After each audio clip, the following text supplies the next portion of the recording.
Hi there, and welcome back to, or for the first time, to On the If I Want To.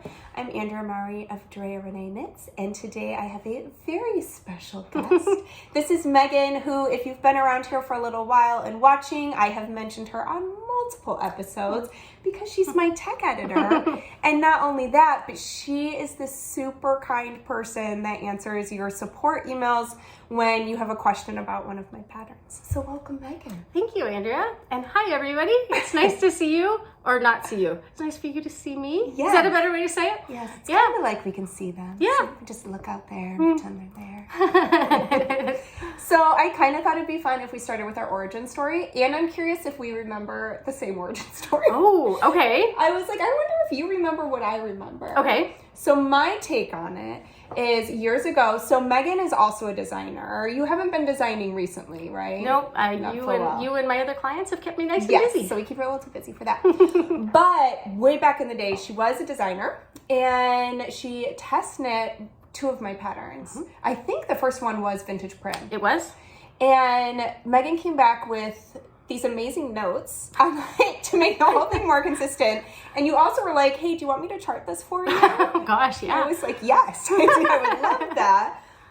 And so after that, I mean, it was just, she saw things in there continuity-wise that were so helpful that in my memory, I was like, have you thought about tech editing? That's exactly how it started. Yeah. And I was so blown away. I was like, no, I actually have not ever thought about tech editing, but now that you say it, sure, let's do it. Yeah, I was like, would you like to be mine? And you graded my first sweater pattern. Oh my goodness. And tested it. Yes, I did. I tested that one too. Yes. That's right, the white pine. White pine? Yes. So back in the day, I goodness. did not know how to grade a pattern. No. It's a learning curve. It is. That's a tricky one. Yeah, even now, I still look back at that one and think, boy, what would we do differently if we'd started now? Right. Yeah, Like absolutely. how, in general, how like the patterns evolve over time in the writing style. Yep. Yeah. Yeah, and the sizing that we did and Uh-huh. yeah, no, it's amazing. It's Yeah. been a good evolution. It has been. Yeah. And so we've been together, oh my gosh, when was Vintage Prim?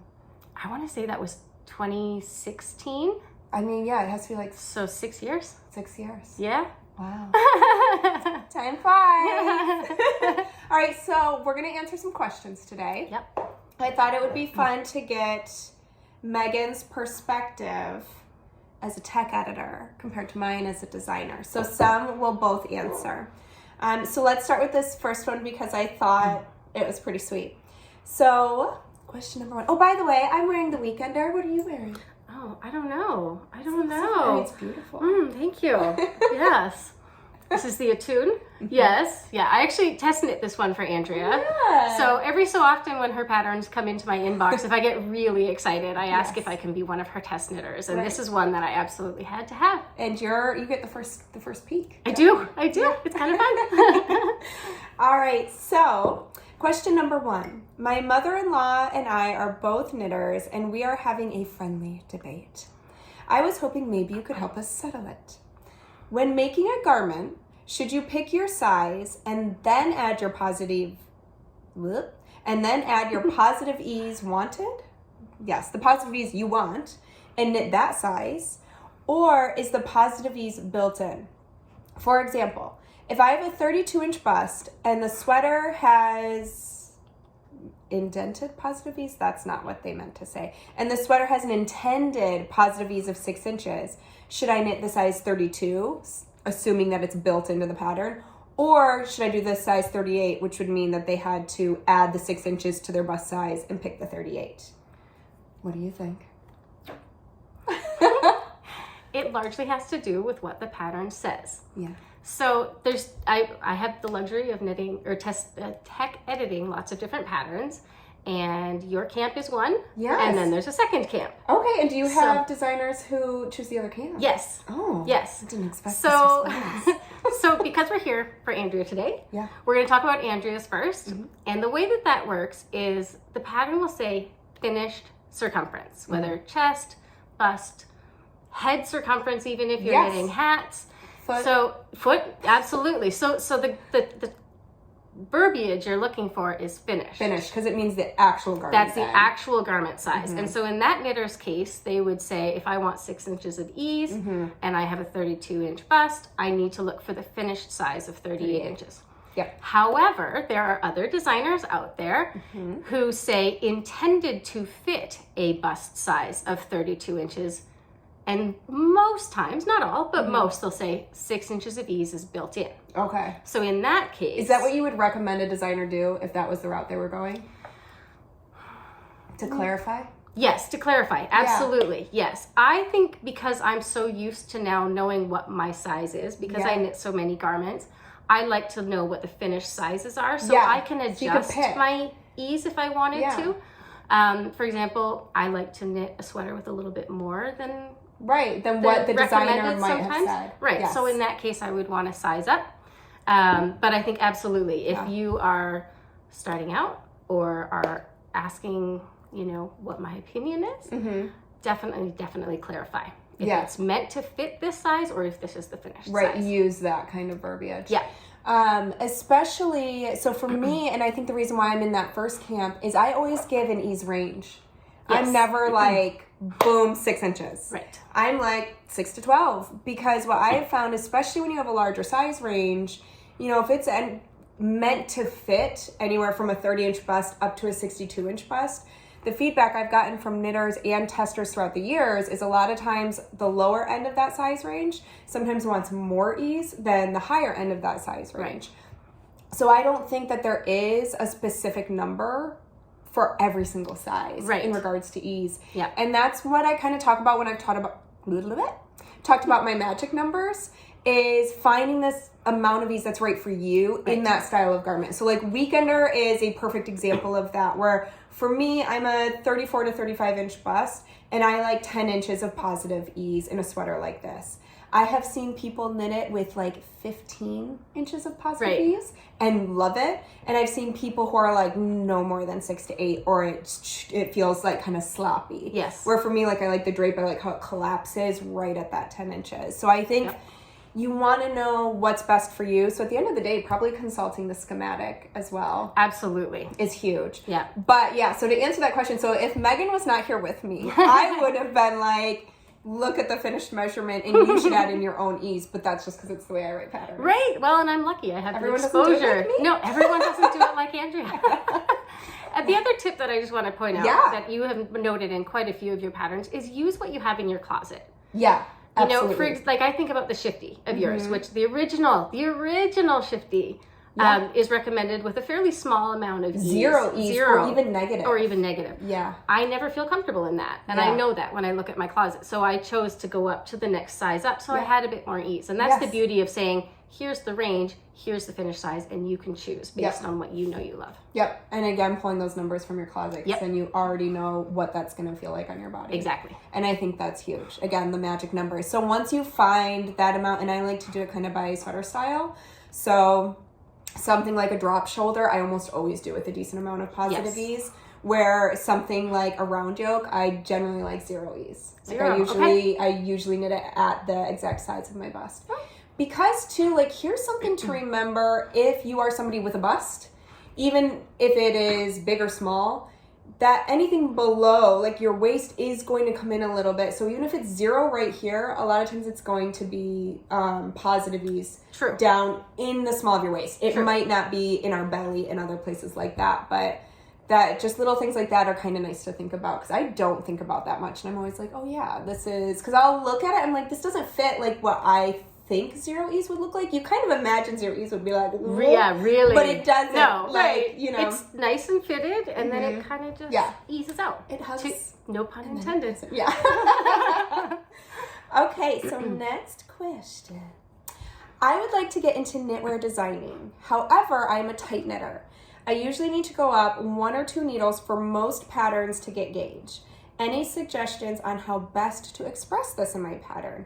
Do I list the needle I use or the needle most people would use to create gauge?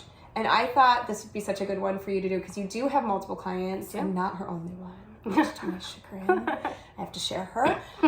But so that you also see those of us, like I'm sure none of us are all designing at the same exact gauge. Oh gosh, no, not even. Yeah. Yeah. So There's cases where more information is better. More is more. Mm-hmm. When it comes to gauge, I sort of fall into the camp of less is more. Yeah. So if you're a tight knitter and you say use, goodness, I don't know, a US 10 to get standard gauge that most people would get on a US 8. Mm-hmm. That's okay. It's a suggested needle size, Yeah. right? And so as we all get better with understanding our own gauges, we would look at that and say, oh, no, I know with that particular weight of yarn, I need this particular needle size. So I think you don't need to put caveats like that. I think you just list it as your needle and your gauge, and that's why we swatch. Right. That is why we swatch, to try and match it.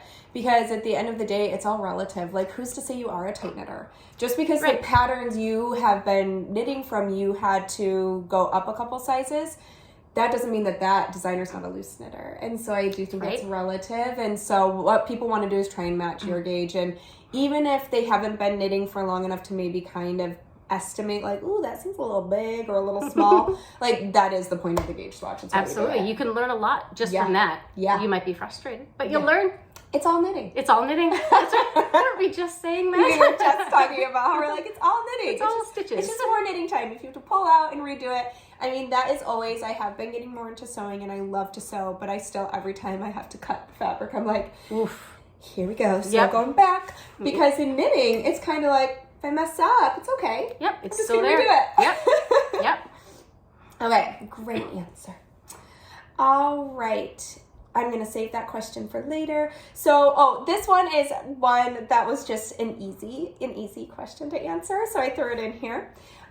This knitter says, I love your everyday sock pattern because it fits everyone so well. Thank you. And I want to make some shorty socks for gifts with this pattern. Do you have any tips for how to do that? What do I do after the heel is finished and I just have the leg left to complete? So the nice thing about the DRK everyday socks is they are toe up. So you would just knit it until that ankle is the length you want it. You don't have to do any other modifications. You would just knit it shorter. So it depends, like if you want it to be little footy socks, I would maybe do like, I don't know, 1/2 inch to 1 inch. Yep, that's all you'd need. And if you want an ankle sock, I would maybe do like 3 inches. They are gonna look funny unblocked. Yeah, absolutely. I'm working on one. I should grab it. It's right here. This sock is notorious for how weird it looks until you're done because the ribbing pulls in. But I actually, this is my Handspun. And I was finishing turning the heel last night and I actually tried it on and might even, I mean, look how long it looks. It looks like I have like really big feet. But I'm actually thinking about making these into some shorties, maybe like a 3 inch little top, I think, instead of like the 7 inches or something that I call for in it. So anyways, you can just stop whenever you want. That is a really easy modification. All right, so we have another sock question, and you really led me down the path of even being able to design socks. I mean, when I first started, I was like, I wasn't a huge sock knitter, but was like, this is what I want to do. And Meaghan is who introduced me to the flegal heel. Yes. Which is now like the only heel I use besides Afterthought. I vividly remember the discussion. So we used WhatsApp. Yep. We go back and forth, leave each other really long messages while we're taking our morning walks. And I'm huffing and puffing and I'm telling her, you got to use this sock heel. It's more anatomically correct. Because I was using a short row. You were using a short row heel. And it didn't hold up. Right. I think I walked through it in like a month. Right. That was a combination of also poor yarn choices.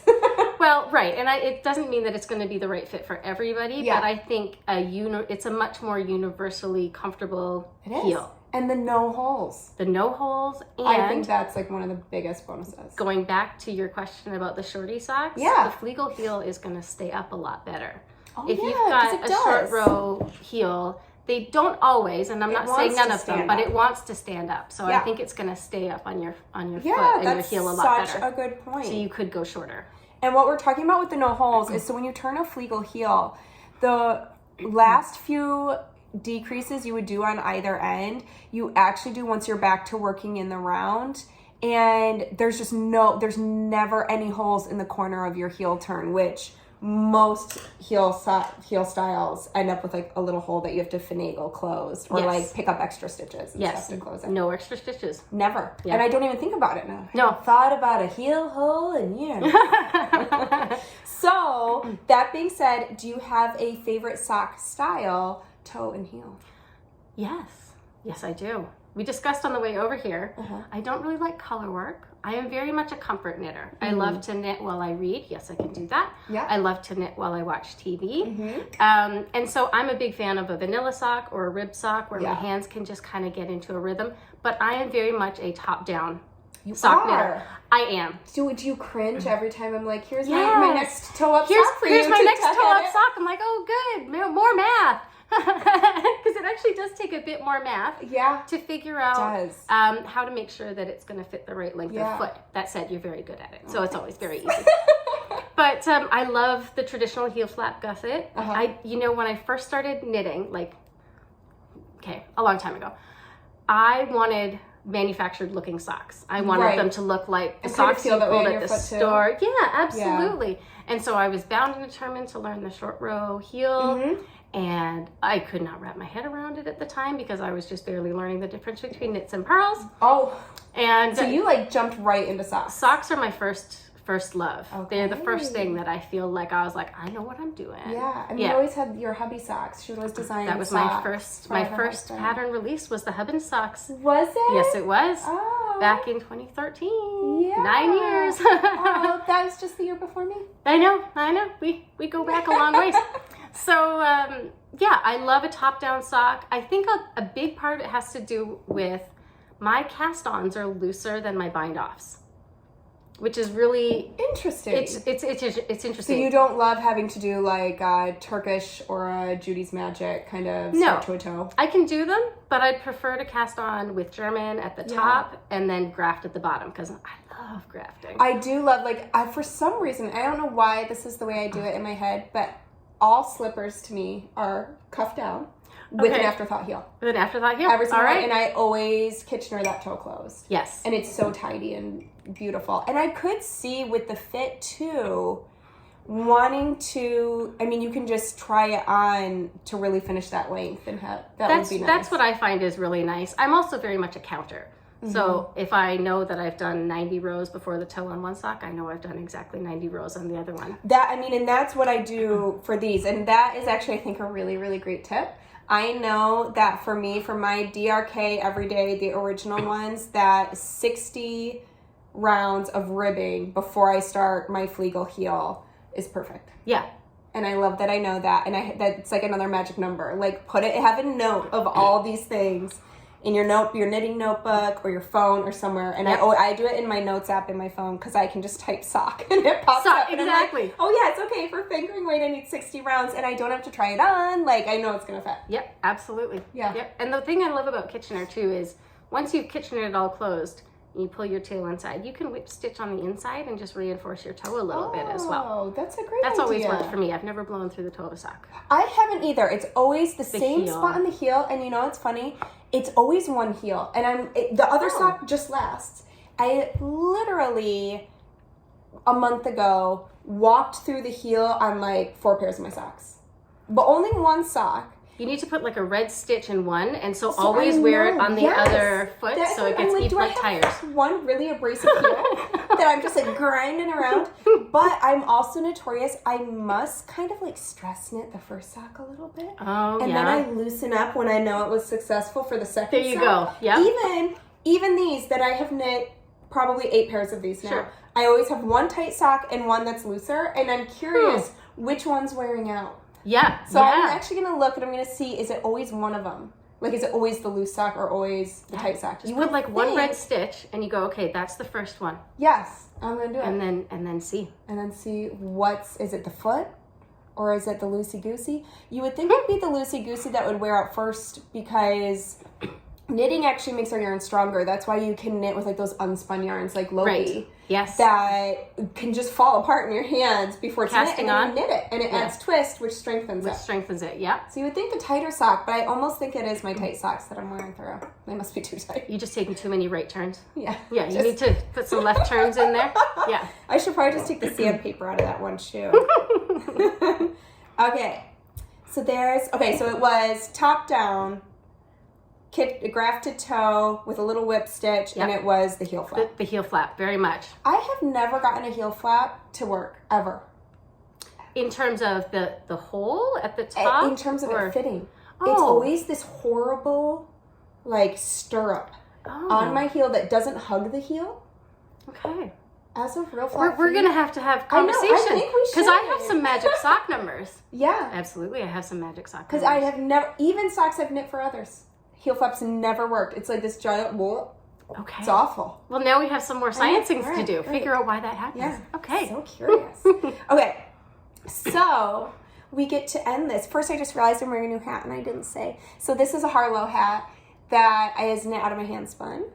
And I knit it extra long. It's like 11 inches long. I was going to say, it's a very healthy brim, and it still isn't flat on your head. It's really cute. Wanted a big brim. But while I was knitting it, I was like, wow, I'm still not done. I mean, I can cover my whole face. Perfect. Yeah, I can just fold right down.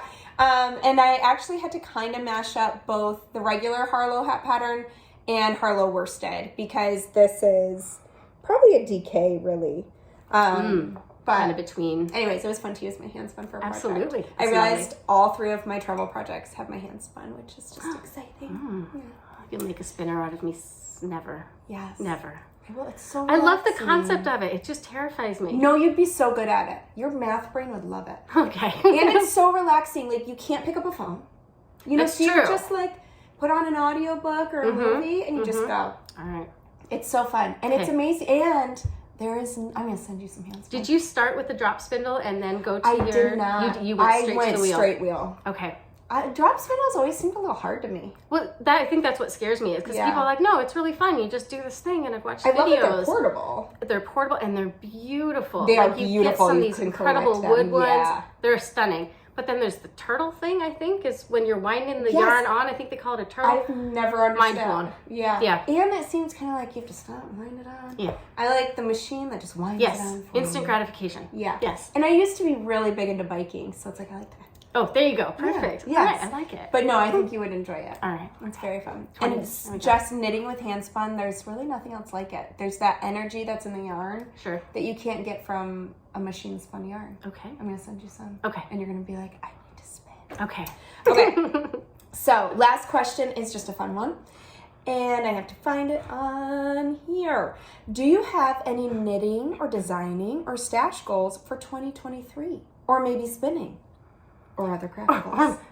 Subtle. Real subtle. When I started COVID, When you started COVID? You're welcome. When the world started You're COVID... gonna get some hate mail. I am. I'm sorry. I didn't mean it. When COVID began, my husband and I had just spent the previous fall redoing my office. Mm-hmm. I had kind of cobbled together some secondhand desks, and it just was crazy. So part of that was reorganizing my stash. And now I walk into my office, and I feel very lucky because I have a beautiful shelf with my sweater quantity yarns all set out. Oh. And now I can just walk in and decide. Yeah. And so I think my goals for this next year is really going to be working through that. Through those sweet little piles. Yeah, because when you have a sweater's amount, yeah. and you see beautiful accessories, you start to piece those sweater quantities out. I know. Because this beautiful teal, I had a sweater's quantity, and I used it for this. And I'm not sad. I love it. But now I'm like, am I going to be able to make a sweater? I might have to do a Shorty sweater or something cropped. So you still have some left. Definitely. A decent amount. Yeah, a decent amount left. But I think that's really going to be the focus. Yeah. Is just using some of these beautiful yarns that I've been saving for the perfect sweater and just knit the perfect sweater. Yeah. Just do it. Just do it. Yeah. And get back to sock knitting. Yeah. Yeah. The last, if you don't mind me expressing, the last couple of years for the knitting industry has really taken off. We've all been home. We've had, not the whole time, obviously, but but there was more time. There was a big ramp up in the industry, Mm-hmm. and it's been great guns for almost 3 years. And so it was just in September, I sat down and knit myself some socks. And it had been almost 2 years since I'd knit a pair of socks before that. I was just so busy, which is a blessing. You finally got back to them. I bought special yarn from a local dyer here, and I was like, ooh, I gotta have it. I gotta have it. Yeah, so it was lovely. Oh, that's so nice. Yeah. I think for me, I want to bring my Handspun into some more of my designs. Okay. Which is tricky business because no one can spin the exact yarn I spun. It's all going to be unique. But I do see way more spinners popping up everywhere. I think that spinning is having a heyday right now. Yes. So, and I think that it worked out well with the Attune shawl where I did like a Handspun version and then a commercial version so that people could buy yarn if they wanted to. Yeah. I think that's one of the best things is that you take into account that not everybody does spin, and I was still able to make a beautiful version. Yeah, absolutely. But that has really been driving a lot of my interest lately of just watching yarn come together and using different fibers and the play with color. Anyone who's been around for a while knows that like color tends to be a driving force for me, and being able to play with that like right out the gate is just so much fun. Oh, I think I already packed it. I leave here tomorrow and I think I already packed it, but I did my swatch for my weekend. I'm gonna go get it. You're gonna go get it? You can enjoy. Oh, everything's okay. Okay. Right. You feel free to just, smile. Well, I was gonna share. They know you're here in Portland. They do know I'm here. And Andrea brought her snow with her. I did. We're sitting in front of a gorgeous window and we're watching the snow fly. Yes. It's beautiful. And as a lot of you know, I really love the snow, and I am so happy to let you know that it is fluffy flakes. It is very fluffy flakes. It is not just like, oh, you can squint and you can tell it's kind of snowing. It is straight up right now, like white out. It's like horizontal. It's amazing. Yes, it is coming in sideways. It's nice that we're just like right in front of a giant window right now. I'm not hating it. No. I hope I take it back home with me. Okay. Sure. You're okay with that? Yeah, okay. Okay. My dogs will not appreciate this. Yes. They'll be happy. They're like, Trigger Retro. Yeah. That's my dog voice. Trigger Retro. Trigger Retro. Okay. All right. So here is my swatch from the Handspun yarn that I did with the bat that I've been showing the last couple episodes. So on the plane ride out here, I knit it. This is my size 8 swatch and my size 9. And I know this because I put little knots. You can't, I'm having trouble focusing. There it is. So I put little knots on one side so I know this is my size 8 side. Wasn't that clever? Usually I used to always do eyelets, but it's kind of a pain in the butt. Like you have to knit this whole extra section to fit in your eyelets. Yeah, no, that's very clever. I just go, I can tell the difference between my cast on and my bind off. And then I forget. And then I can't. So, yes, very clever. I'll remember what needle size I used. Oh, absolutely. Never. I swatched for a sweater that I've been dying to make. I have the swatch. Yeah. No idea what Did you get gauge on it too? Got gauge on it. No idea. No idea? No idea. Yeah, that is the story of my life. I get to swatch again. Yeah. But it's just more knitting. It's just more knitting. So I'm super stoked with how it turned out. You can see all my pretty little tweety blips. Beautiful. So when I go home, I get to finish spinning that. That's my project for this that I'm wearing. Love it. Yeah. All right. Anything else? Anything else you want to say? Thanks for having me. Thanks for being here. It's always so amazing to get to interact with your knitters on a daily basis, and now they know who I am. I'm Meaghan. Hi. Yes. With all the letters.